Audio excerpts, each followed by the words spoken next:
Suomi 100. Hangon historia. Hankoon rakennettiin ensimmäinen rautatieasema 1873. 1874 perustettiin Hangon kaupunki. 1879 valmistui Hangon kasino ja kylpylä.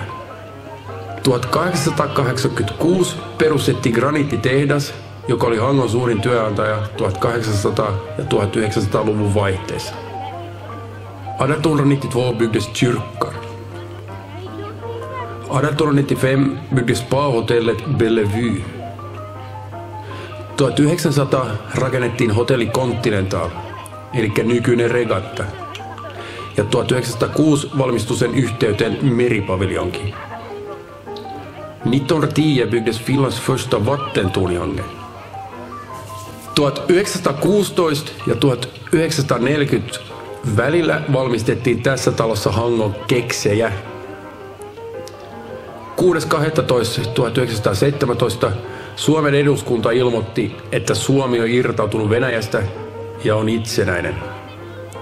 Sisällissodan aikana 1918 saksalaiset rantautu Hankoon ja sen muistoksi pystytettiin meidän Vapauden patsas 1921.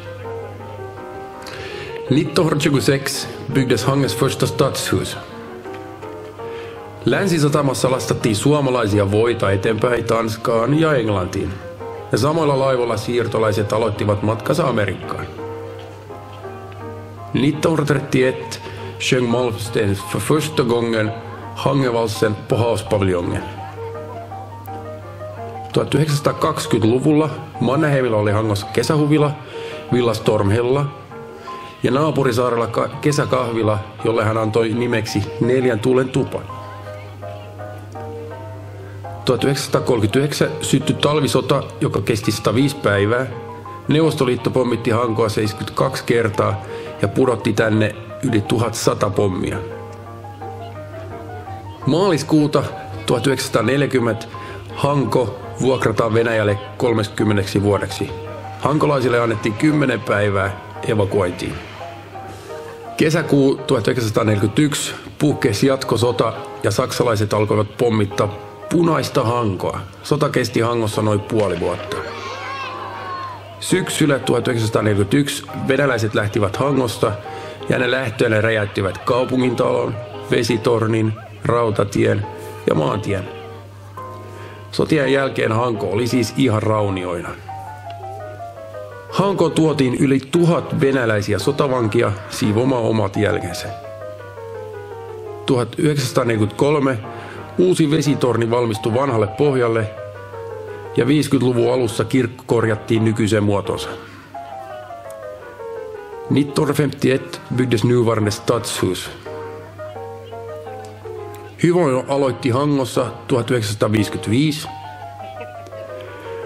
1959 valmistui meidän rautatie ylikulkusilta.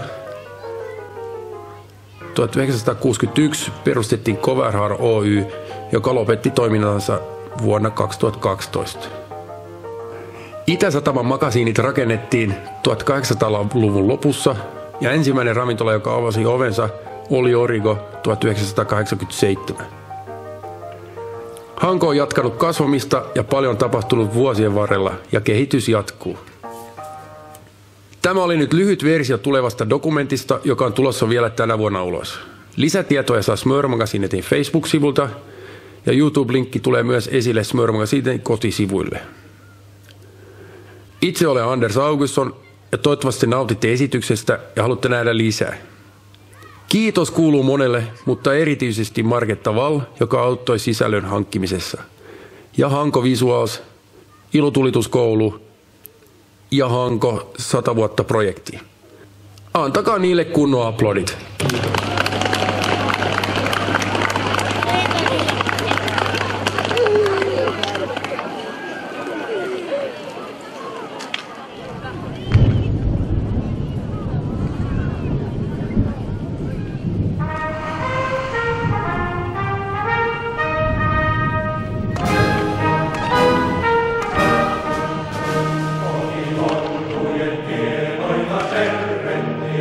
Tämä laulumme